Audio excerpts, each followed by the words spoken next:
Padre, te doy gracias, Señor, por esta linda mañana. Te doy gracias, Padre, por tu palabra, Señor, por el hermano Escobar. Te doy gracias, Padre, porque una reflexión para saber, Señor, lo que estamos haciendo. Y te pido por esta mañana que a Rubén, Señor, le dé sabiduría e inteligencia para que podamos entender y comprender tu palabra.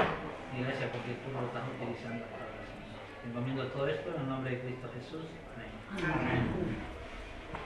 Bueno, os invito a que abráis por el capítulo 41 de Génesis y retomamos nuestra historia. En cierto modo, hoy vamos a concluir, seguiremos la semana que viene, Dios mediante, pero en cierto modo hoy vamos a concluir una especie de ritmo que llevábamos por clase, por capítulo, algo así, por eso si no, no acabaremos. Después de esta ya serán solo 3 clases y ya nos quedan muchos capítulos. Pero bueno, vamos a concluir en cierto modo porque desde cierta perspectiva hay un nuevo comienzo a partir de aquí, otra vez, ¿no? Porque es cuando José por fin va a salir de la cárcel y tiene como una especie de nuevo comienzo, pero ahora ya desde una posición de gran visir, o como primer ministro de Egipto, nada menos, y vienen episodios a partir de ahora que podemos retomar como una especie de nuevo comienzo, aunque siempre en nuestra misma historia, ¿no? Entonces vamos a ver cómo podemos enfocar nuestro estudio hoy. También en cierto sentido es un final hoy, en cierto sentido insisto, porque es la tercera referencia a una serie de sueños que comenzaban con aquellos primeros que recibía cuando estaba en casa de su padre, José, ¿os acordáis? Con la visión que él tenía de la posición que iba a lograr precisamente, que se va a materializar a partir de nuestro capítulo del 41 en el que estamos. Entonces hay una serie de 3 sueños. Vamos a ver dónde he dejado la pizarra, digo yo, la tiza. Fijaos, hay una serie de primera sesión de sueños cuando está en casa de sus padres. La segunda sesión de sueños la vimos en la cárcel ya con, ¿os acordáis? El copero y el jefe de los panaderos. Y la tercera sesión de sueños la vamos a ver hoy con el faraón. Nos va a narrar Faraón sus sueños. La Biblia nos va a adentrar en la mente de un hombre de hace un montón de años, que era nada menos que quien más mandaba, era el faraón. 3 sueños. Del primer sueño al segundo sueño, bueno, una cosa que es común en los 3 sueños es que siempre va en series de 2, en parejas de 2, digamos. El primer sueño, la primera serie de sueños tenía un primer sueño y un segundo sueño que eran el mismo, en realidad, ¿os acordáis, no? También, cuando veíamos el episodio de la cárcel, con el copero y el panadero, pues también eran 2, cada uno con su propia interpretación, pero otra vez viene a la par, 2 pares, digamos, un par de sueños en este caso.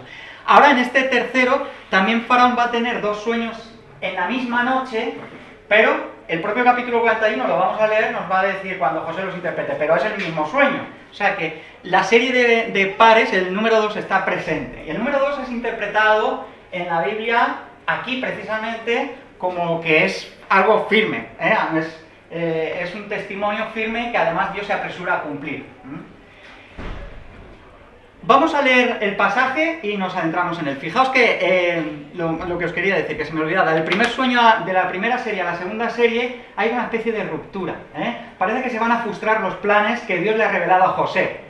Esto que José veía como un cumplimiento, una promesa de parte de Dios, cuando se nos narra la siguiente serie de sueños, intentamos relacionarlas, pues no, humanamente no tenemos la información suficiente como para casarlas, ¿no? Entonces, parece que hay una especie de ruptura, pero no, porque el autor es el mismo, quien está revelando es el mismo, y Dios cumple lo que promete. José se aferra a esa promesa, ¿vale? Del segundo serie de sueños lo que hacen es prepararnos para ahora entender y relacionar muy directamente con la tercera. Y la tercera serie de sueños lo que vemos es el fiel cumplimiento de lo que se anunciaba en la primera, con lo cual se cierra una especie de, por eso digo que hay una especie de nuevo comienzo a partir de ahora también, porque se cierra una especie de círculo aquí con el número 3, las 3 series de sueños, que es Dios revelando, y que vamos a intentar ahora desarrollar, ¿vale? Voy a empezar a leer capítulo 41, versículo 1. El capítulo es un poquito largo, pero tenemos que refrescarlo. Venga, ¿lo tenéis, no? Sí. Empezamos. Aconteció que pasados 2 años tuvo Faraón un sueño. Le parecía que estaba junto al río y que del río subían 7 vacas hermosas a la vista y muy gordas, y pacían en el prado, y que tras ellas subían del río otras 7 vacas de feo aspecto y enjutas de carne, y se pararon cerca de las vacas hermosas a la orilla del río, y que las vacas de feo aspecto y enjutas de carne devoraban a las 7 vacas hermosas y muy gordas, y despertó Faraón. Se durmió de nuevo y soñó la segunda vez, que 7 espigas llenas y hermosas crecían de una sola caña, y que después de ellas salían otras 7 espigas menudas y abatidas de viento solano. Y las 7 espigas menudas devoraban a las 7 espigas gruesas y llenas, y despertó Faraón, y aquí era un sueño. Versículo 8. Sucedió que por la mañana estaba agitado su espíritu, y envió e hizo llamar a todos los magos de Egipto y a todos los sabios, y les contó Faraón sus sueños, mas no había quien los pudiese interpretar a Faraón. Entonces el jefe de los coperos habló a Faraón diciendo: me acuerdo hoy de mis faltas. Cuando Faraón se enojó contra sus siervos, nos echó a la prisión de la cárcel del capitán de la guardia, a mí y al jefe de los panaderos. Y él y yo tuvimos un sueño en la misma noche, y cada sueño tenía su propio significado. Estaba allí con nosotros un joven hebreo, siervo del capitán de la guardia, y se lo contamos. Y él nos interpretó nuestros sueños y declaró a cada uno conforme a sus sueños. Y aconteció que como él nos lo interpretó, así fue. Yo fui restablecido en mi puesto y el otro fue colgado. Entonces Faraón envió y llamó a José, y lo sacaron apresuradamente de la cárcel, y se afeitó y mudó sus vestidos y vino a Faraón. Esa palabra no me sale ni a tiro, o sea, apresuradamente. Y dijo Faraón a José: yo he tenido un sueño y no hay quien lo interprete, mas he oído decir de ti que oyes sueños para interpretarlos. Respondió José a Faraón diciendo: no está en mí. Dios será el que dé respuesta propicia a Faraón. Entonces Faraón dijo a José: en mi sueño me parecía que estaba a la orilla del río, y que del río subían 7 vacas de gruesas carnes y hermosa apariencia, que pacían en el prado, y que otras 7 vacas subían después de ellas, flacas y de muy feo aspecto, tan extenuadas que no he visto otras semejantes en fealdad en toda la tierra de Egipto. Y las vacas flacas y feas devoraban a las 7 primeras vacas gordas. Y éstas entraban en sus entrañas, mas no se conocía que hubiesen entrado, porque la apariencia de las vacas era aún mala, como al principio, y yo desperté. Y también soñando, vi también soñando que 7 espigas crecían en una misma caña, llenas y hermosas, y que otras 7 espigas menudas, marchitas, abatidas de viento solano, crecían después de ellas. Y las espigas menudas devoraban a las 7 espigas hermosas. Y yo he dicho a los magos, mas no hay quien me lo interprete. Entonces respondió José a Faraón: el sueño de Faraón es uno mismo. Es lo que decíamos antes. Dios ha mostrado a Faraón lo que va a hacer. Las 7 vacas hermosas 7 años son, y las espigas hermosas son 7 años. El sueño es uno mismo. También las 7 vacas flacas y feas que subían tras ellas son 7 años, y las 7 espigas menudas y marchitas de viento solano 7 años, serán de hambre. Esto es lo que respondo a Faraón. Lo que Dios va a hacer, lo ha mostrado a Faraón. He aquí vienen 7 años de gran abundancia en toda la tierra de Egipto, y tras ellos seguirán 7 años de hambre, y toda la abundancia será olvidada en la tierra de Egipto, y el hambre consumirá la tierra. Y aquella abundancia no se echará de ver a causa del hambre siguiente, la cual será gravísima. Y el suceder el sueño a Faraón 2 veces significa que la cosa es firme de parte de Dios y que Dios se apresura a hacerla. Por tanto, provéase ahora Faraón de un varón prudente y sabio y póngalo sobre la tierra de Egipto. Haga esto Faraón y ponga gobernadores sobre el país, y quinte la tierra de Egipto en los 7 años de abundancia. Y junten toda la provisión de estos buenos años que vienen, y recojan el trigo bajo la mano de Faraón para mantenimiento de las ciudades, y guárdelo. Y esté aquella provisión en depósito para el país, para los 7 años de hambre que habrá en la tierra de Egipto, y el país no perecerá de hambre. El asunto pareció bien a Faraón y a sus siervos. Y dijo Faraón a sus siervos: ¿acaso hallaremos a otro hombre como este en quien esté el Espíritu de Dios? Y dijo Faraón a José: pues que Dios te ha hecho saber todo esto, no hay entendido ni sabio como tú. Tú estarás sobre mi casa, y por tu palabra se gobernará todo mi pueblo. Solamente en el trono seré yo mayor que tú. Dijo además Faraón a José: he aquí yo te he puesto sobre toda la tierra de Egipto. Entonces Faraón quitó su anillo de su mano y lo puso en la mano de José, y lo hizo vestir de ropas de lino finísimo, y puso un collar de oro en su cuello. Y lo hizo subir en su segundo carro, y pregonaron delante de él: doblad la rodilla. Y lo puso sobre toda la tierra de Egipto. Y dijo Faraón a José: yo soy Faraón, y sin ti ninguno alzará su mano ni su pie en toda la tierra de Egipto. Y llamó Faraón el nombre de José Zanath Panea, y le dio por mujer a Asenat, hija de Potifera, sacerdote de On. On es Heliópolis. Y salió José por toda la tierra de Egipto. Era José de edad de 30 años cuando fue presentado delante de Faraón, rey de Egipto. Y salió José delante de Faraón y recorrió toda la tierra de Egipto. Versículo 47. En aquellos 7 años de abundancia la tierra produjo a montones. Y él reunió todo el alimento de los 7 años de abundancia que hubo en la tierra de Egipto, y guardó alimento en las ciudades, poniendo en cada ciudad el alimento del campo de sus alrededores. Recogió José trigo como arena del mar, mucho en extremo, hasta no poderse contar, porque no tenía número. Y nacieron a José 2 hijos antes que viniese el primer año del hambre, los cuales le dio a luz a Asenat, hija de Potifera, sacerdote de On. Y llamó José el nombre de primogénito Manasés, porque dijo: Dios me hizo olvidar todo mi trabajo y toda la casa de mi padre. Y llamó el nombre del segundo Efraín, porque dijo: Dios me hizo fructificar en la tierra de mi aflicción. Así se cumplieron los 7 años de abundancia que hubo en la tierra de Egipto. Y comenzaron a venir los 7 años del hambre, como José había dicho. Y hubo hambre en todos los países, mas en toda la tierra de Egipto había pan. Cuando se sintió el hambre en toda la tierra de Egipto, el pueblo clamó a Faraón por pan. Y dijo Faraón a todos los egipcios: Id a José y haced lo que él os dijere. Y el hambre estaba por toda la extensión del país. Entonces abrió José todo granero donde había y vendía a los egipcios, porque había crecido el hambre en toda la tierra de Egipto. Y de toda la tierra venían a Egipto para comprar de José, porque por toda la tierra había crecido el hambre. Hasta ahí. Como habéis visto, hay mucha información. Esto es un episodio histórico que ocurrió y está bastante detallado. Tan detallado que hasta los sueños de Faraón, que parecen protagonistas, sobre todo en la primera parte del capítulo, pues se nos narran 2 veces. Son 2 series de 2. Hay un esquema muy sencillito que podemos hacer de nuestro texto y que precisamente viene introducido con la idea de los sueños. Los primeros versículos nos hablan de los sueños de Faraón, en pocas palabras. Lo vamos a hacer en plan esquema, otra vez, ¿vale? Para luego guiarnos.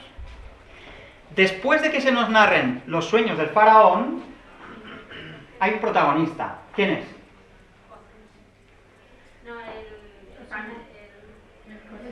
El copero, vale.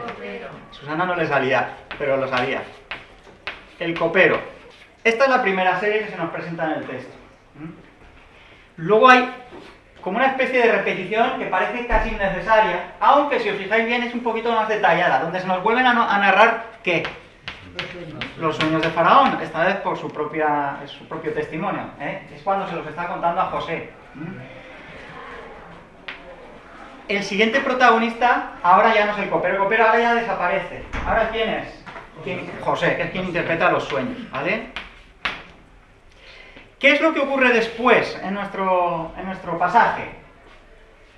Ya introducido con la figura de José, porque hasta aquí podíamos decir un primer punto que son los sueños.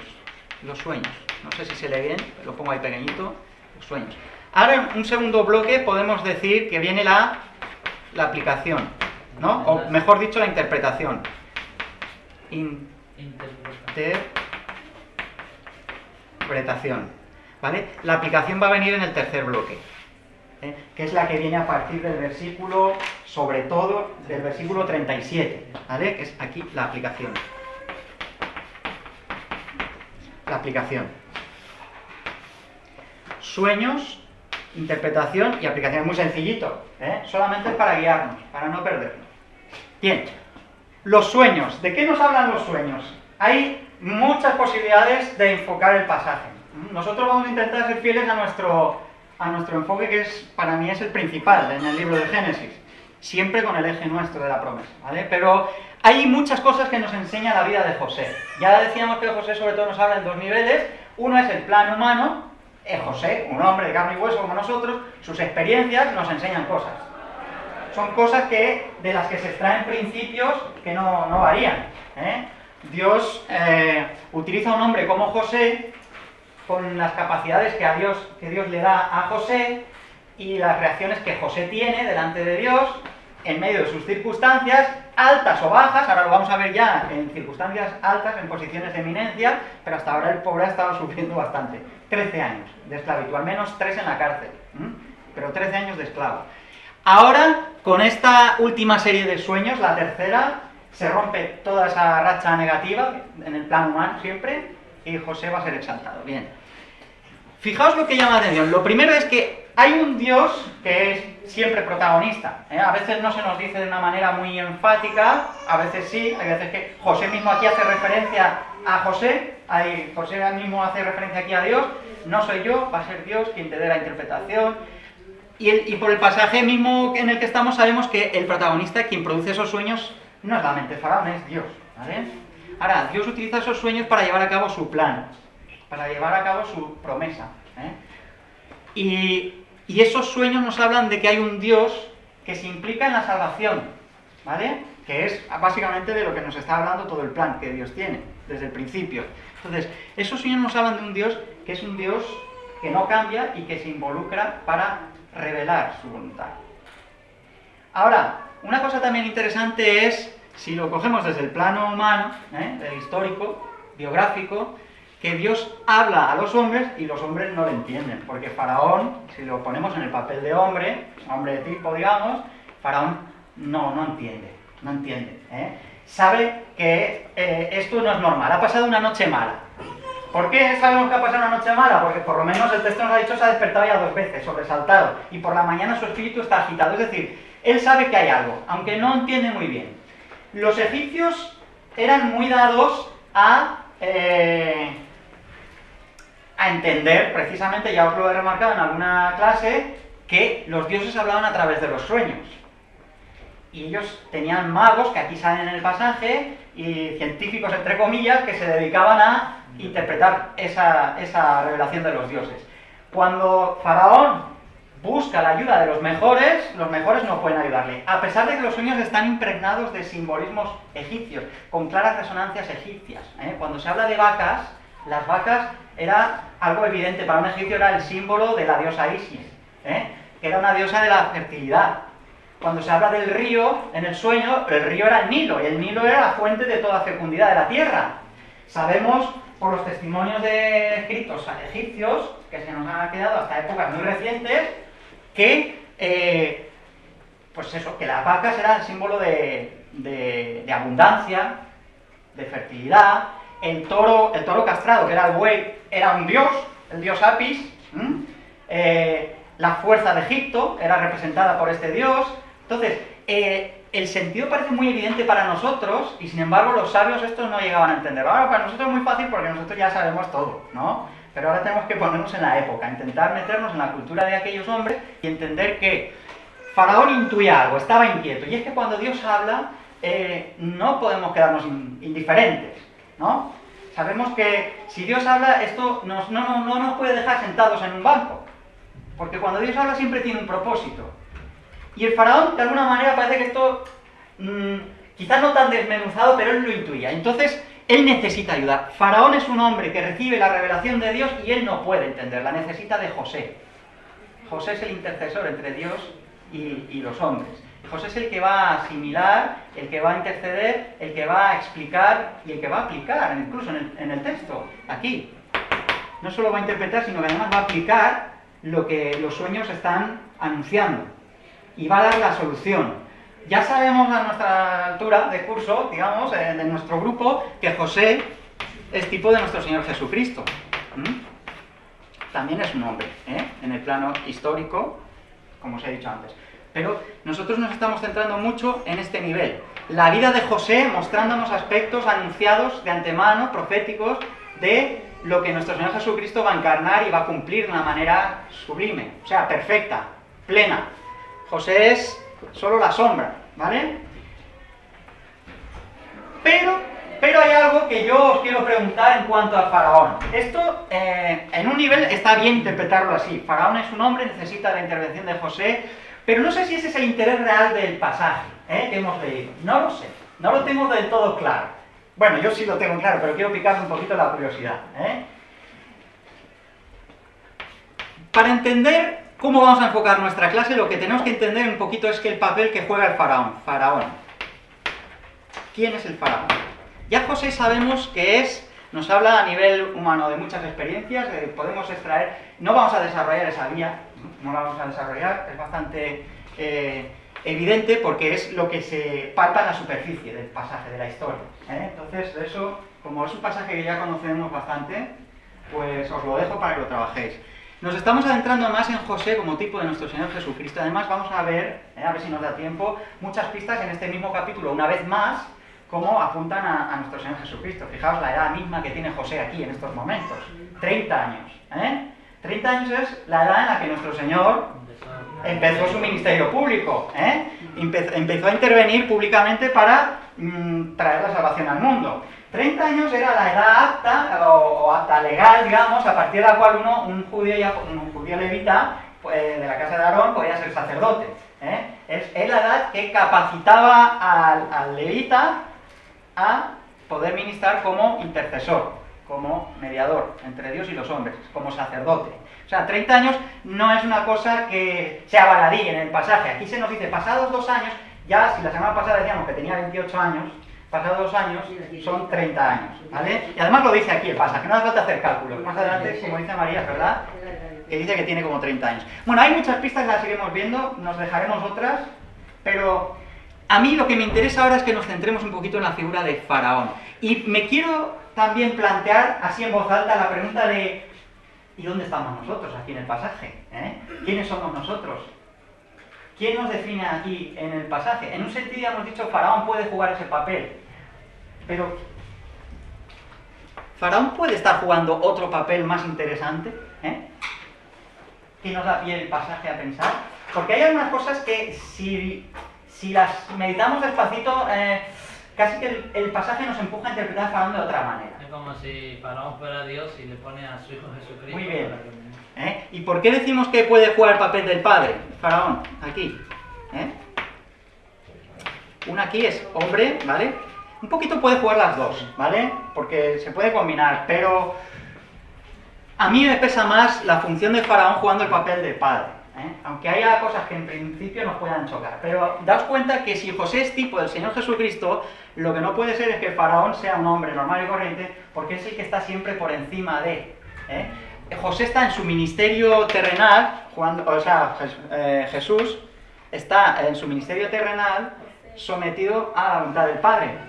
En los evangelios se nos muestra siempre como sumiso a la voluntad del Padre, buscando su voluntad, no buscando lo suyo propio. Además él mismo nos lo dice. En su ministerio terrenal se nos muestra de esta manera y José aquí un poquito también en el pasaje con Faraón es así, siempre está por debajo de Faraón.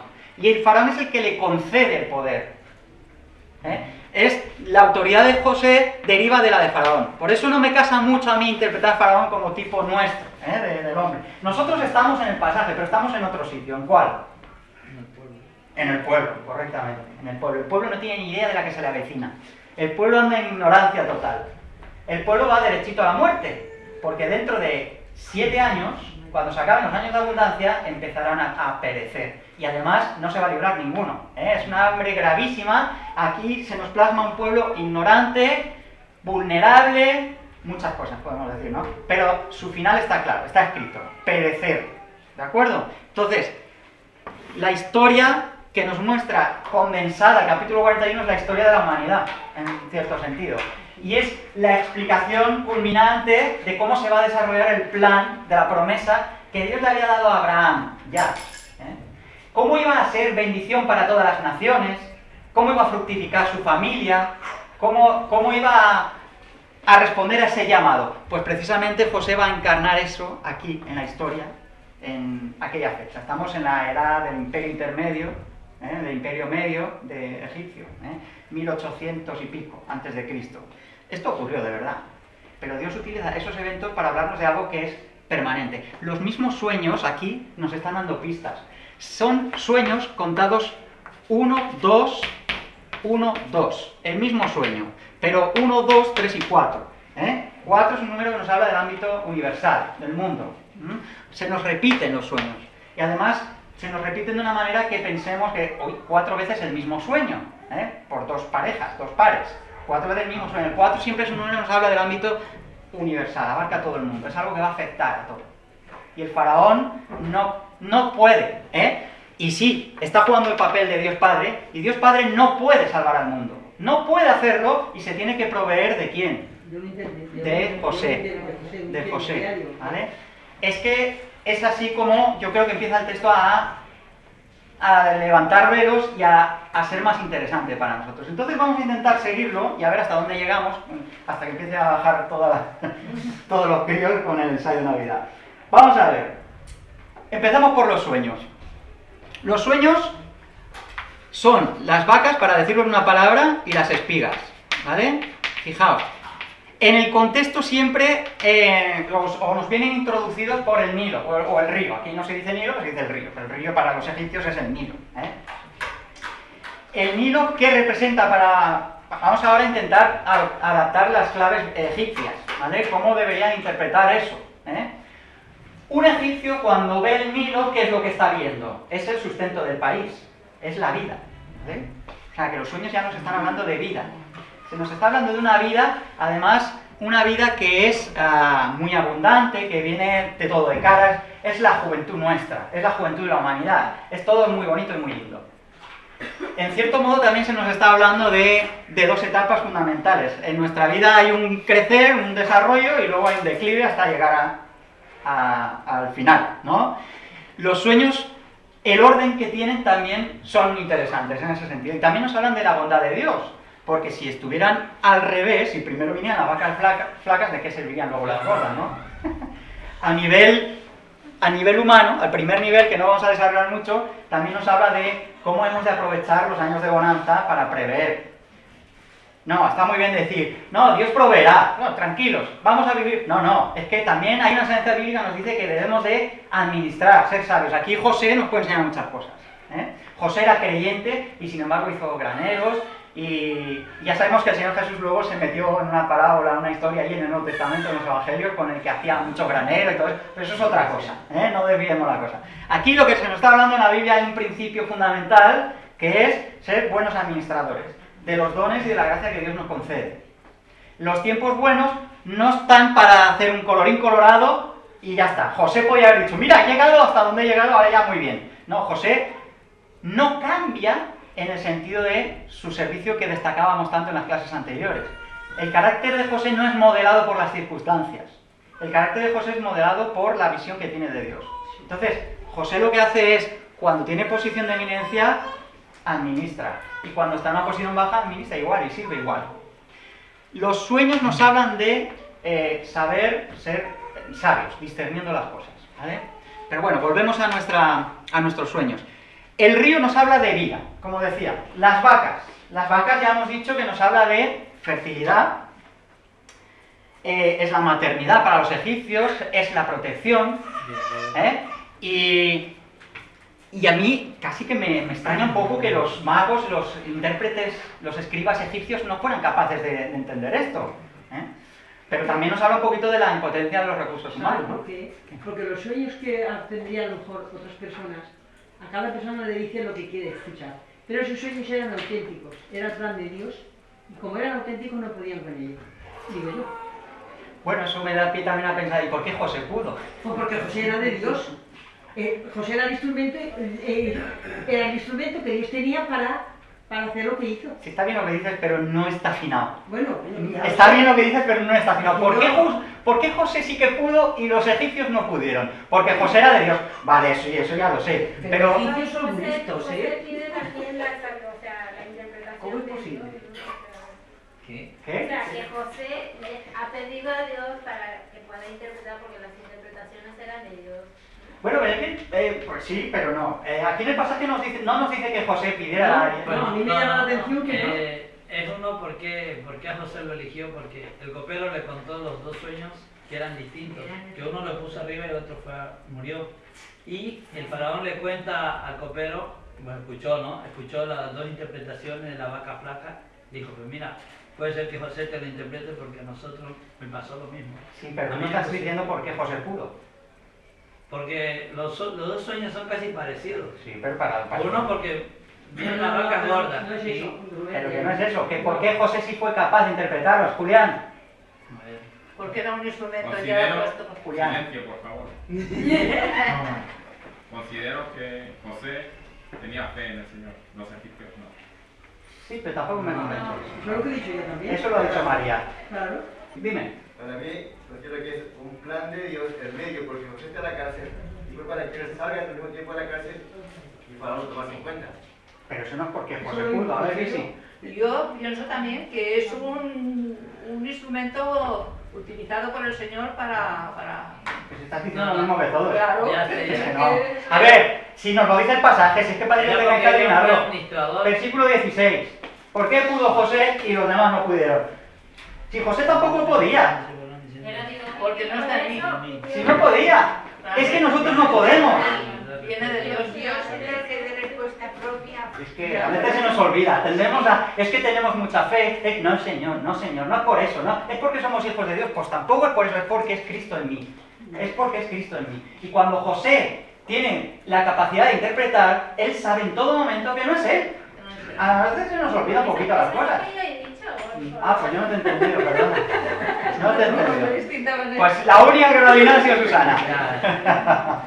Bueno, He intentado hacerlo. pues ahí es lo que tenemos que tener presente. Es que no es José tampoco, es Dios en José, ¿vale? Muy bien. Pues entonces... Eso lo tenemos muy claro todos, ¿eh? Vale, sí, pero no lo hemos expresado. Hemos hecho este paréntesis porque a veces es necesario que expresemos las cosas, porque a veces si no las expresamos no las definimos y nos tendemos a desviar. Entonces, las vacas y las espigas nos hablan de abundancia, efectivamente, ¿vale? Luego vienen las vacas flacas, las espigas marchitas de viento solano, que es un viento que viene del este, del sudeste, es un viento reseco del desierto, como nuestro poniente aquí, ¿no? Sí. Pues igual. Fijaos que detrás de los sueños hay un protagonista que hemos dicho que era en la primera serie, después viene el copero y en la segunda serie viene José. Los sueños están aquí en paralelo, el copero y José también nos aparecen en paralelo. El copero nos hablaba, ya lo desarrollamos, vino que desarrollándolo llegábamos a la sangre. Sí. La esperanza de Faraón, la esperanza de nuestro Dios en poder salvarnos, viene a través del derramamiento de la sangre, de una manera simbólica representada aquí, por el testimonio del copero. La única esperanza, porque la situación es de desesperanza. Ni Dios con todos sus ángeles hubiera podido salvarnos si no es a través de Jesucristo.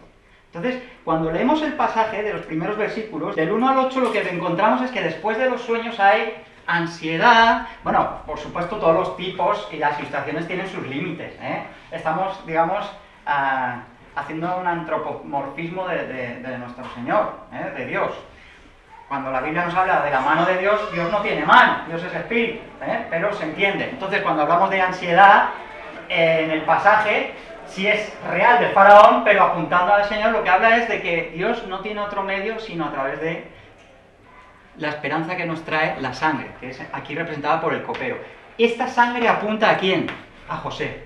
Es en el tiempo previsto, por la providencia, la sangre actúa y dirige hacia José. Y entonces José llega, se presenta ante Faraón y interpreta los sueños.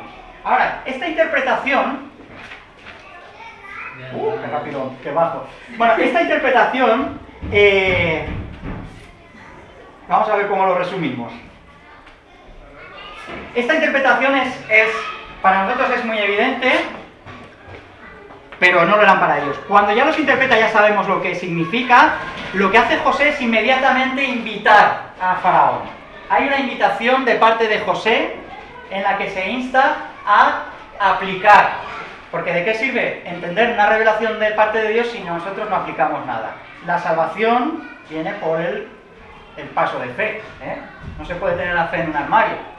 Si creemos, creemos, y si no, no. A mí lo que me convirtió al Señor realmente no era que yo no creyera en Dios antes. Yo, en cierto modo, siempre he creído en Dios.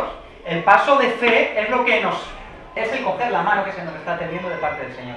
Entonces, la invitación de José en la interpretación es la clave aquí del pasaje de cómo se salva el país, cómo se salva el mundo, digamos, ¿no? De los que se acogen a esta salvación. Fijaos, lo que dice José a Faraón es que quinte los años de abundancia, quinte el producto de la tierra y todo eso. El quinte es, ¿qué es? Es un quinto, ¿vale? Se nos habla de provisión divina, por gracia. El 1 es Dios, y el 5 es el número de la gracia, que eso ya lo sabemos de sobra a nuestras alturas, ¿no? Cuando estudiamos la tipología del tabernáculo y todo eso. Es la provisión divina al mundo que va a perecer y que es dada por gracia, el quintar la tierra. Y cuando Faraón escucha esta interpretación, fijaos otra pista que nos remarca el aspecto de José como tipo de nuestro Señor Jesucristo. Se nos destaca como alguien que va a ser, en cierto modo, ya se nos ha hablado de los padecimientos y sufrimientos de José, poner en paralelo ahora a vosotros la idea del ministerio de nuestro Señor Jesucristo, y también se nos habla ahora de la glorificación y puesto en eminencia, autoridad sobre la tierra de José, ponerlo en paralelo. Y fijaos ahora qué interesante. Se produce un cambio de estado, ahora se le da toda autoridad, se le pone el collar como distinción, todo eso, el segundo carro, se nos habla siempre en su misión al Padre, en su ministerio terrenal, y recibe una esposa gentil, qué interesante, que es la hija del sacerdote Potifera. No confundir con el Potifar, que ya vimos, Potifera es un sacerdote de On, nos dice el pasaje. Esta esposa gentil, la iglesia es gentil, la esposa del Cordero, la esposa de nuestro Señor Jesucristo. Daos cuenta que Faraón acepta este plan, esta aplicación. Esto es lo que se destaca a partir del versículo 37 en adelante.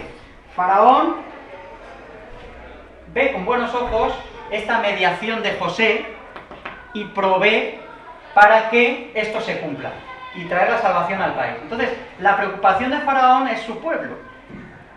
Y por mediación de esta aceptación del plan va a venir la salvación. La última parte, y con eso vamos a intentar ir concluyendo, es ¿dónde estamos nosotros? Habíamos dicho que éramos el pueblo, ¿no?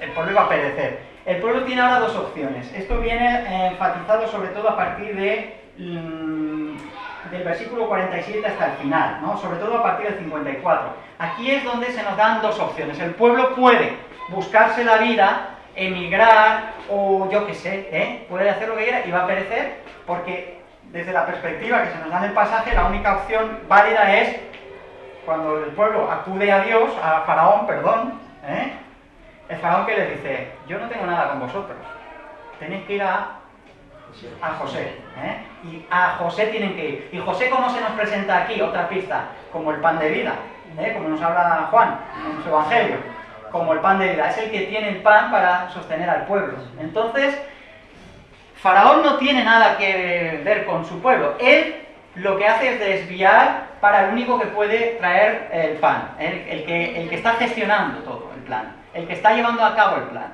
¿vale?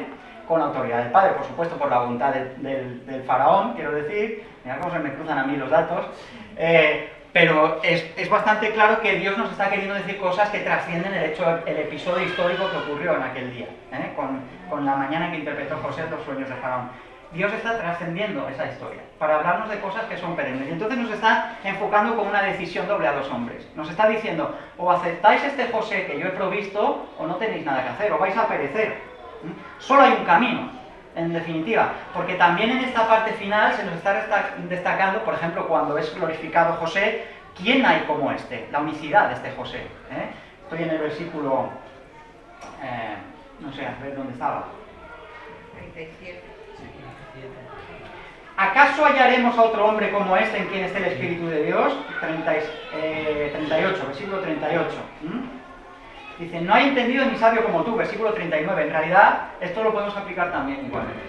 Entonces, esta doble elección es en la que nosotros tenemos que hacer una especie de final, pero que luego hay un nuevo comienzo, que es José, cómo continúa gestionando, y luego vienen los episodios que vamos a intentar ver ya, pero ya no leyendo capítulo a capítulo, ¿vale? Por si no, no terminaremos.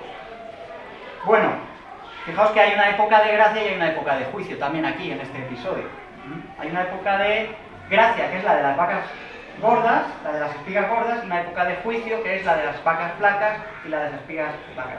Por muy bien que vaya en la vida, dice la palabra del Señor, no envidiéis a los malvados, porque por muy bien que vaya en la vida, a todos nos van a llegar las vacas flacas después. Tenemos que haber sabido acogernos al que nos va a proveer el pan de vida.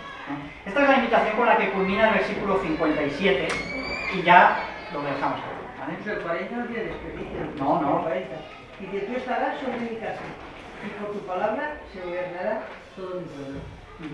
Ese versículo es tremendo, ¿eh? También podemos desarrollar el nombre que da José a sus hijos, que es muy interesante porque nos hablan de creyentes, de los creyentes en general. Efraín y Manasés, o Manasés más bien, que es el primogénito, y Efraín. Manasés en cierto modo nos habla de nueva vida, porque es el que hace olvidar las penurias pasadas, por eso le pone Manasés, que es en la traducción querría decir algo así como Dios me ha hecho olvidar o algo así, ¿no? Y Efraín también nos habla en cierto sentido de una nueva vida que además es fructífera, que Dios va a sobreabundar. Fijaos que es interesante que José, también aquí vemos la mano milagrosa de Dios operando en su vida, porque José ahora corría el peligro que corría Judá cuando lo estudiamos, ¿recordáis? Judá se iba a absorber por los cananeos prácticamente y Dios tiene que intervenir ahí de una manera muy clara. Ahora pasa un poquito también con José, aunque de una manera más velada. Con José estamos un poco más confiados porque siempre se nos presenta con muchas virtudes, pero tiene peligro. Su nombre es cambiado a un nombre egipcio para legitimar su ascenso al poder. Es casado con una mujer que además es un sacerdote que adora al dios Ra en Heliópolis. Entonces, el peligro de José es caer también en esas prácticas y vemos la mano milagrosa sosteniéndole. Y hay pistas, por ejemplo, en el nombre que José da a sus hijos no son nombres egipcios. Él sigue reteniendo su origen, su familia, que es la que ha heredado la promesa.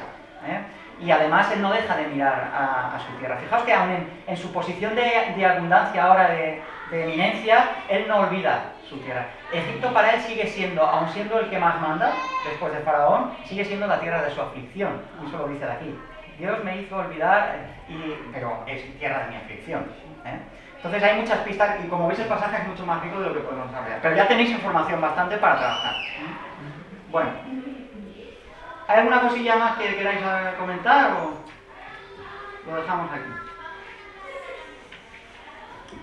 Pues me llama la atención lo convencido que estaba José de quién había creído. Porque cuando el faraón le dice, es que no se lo piensa. No dice, bueno, espérate que me dice, que hable con mi Dios. No se lo piensa, rápidamente le contesta y le dice la interpretación del rey. Sí, el texto es muy dinámico ahí, no hay consultas de parte de José ni nada de eso. No, ni de Faraón a sus súbditos, porque él tenía tantos consejeros que podía haber preguntado, ¿está bien este o no? Pero él, como nadie le dio una respuesta de sus sueños, pues dijo, pues este tío pues me va a José es increíble, la fe que tenía, el convencimiento de quién creía él. Y además sabéis que cuando José da el testimonio de la interpretación, no hay duda ni incluso para los que no conocen a Dios de que esto es interpretación de parte de Dios. Porque es una sencillez pasmosa la que José manifiesta ahí, no es nada interrelacionado. Yo me imagino a los astrólogos y a los intérpretes de sueños, faraón, esto es no sé qué, pero José va directo al grano y es muy sencillo y es comprensible para todos, para el faraón y para el sirviente, para todos. Y todos saben que esto tiene que ser de Dios, enseguida, no hay duda. El pasaje no nos da tiempo a ver las reacciones de la gente, nada más que la de maravilla. Entonces, ese dinamismo también va en favor de ayudarnos a discernir cómo se revela Dios, de una manera que no es enrevesada. En realidad, a veces puede parecer oculta, de hecho es oculta al principio, Faraón no lo entiende, pero si vamos al intercesor adecuado, que es solo hay uno, que es José, en el capítulo, entonces todo se hace diáfano y claro. No hay ninguna duda. Ahora solo se trata de, a partir de ahora la pelota la tenemos nosotros. Dios ya ha intervenido, ya ha hecho, ya ha invitado. Ahora ya la pelota la tenemos los hombres, que es aceptar esa invitación. Daos cuenta que al final lo único que se tiene que invitar el pueblo es acudir a José y pedir el pan. Muy bien.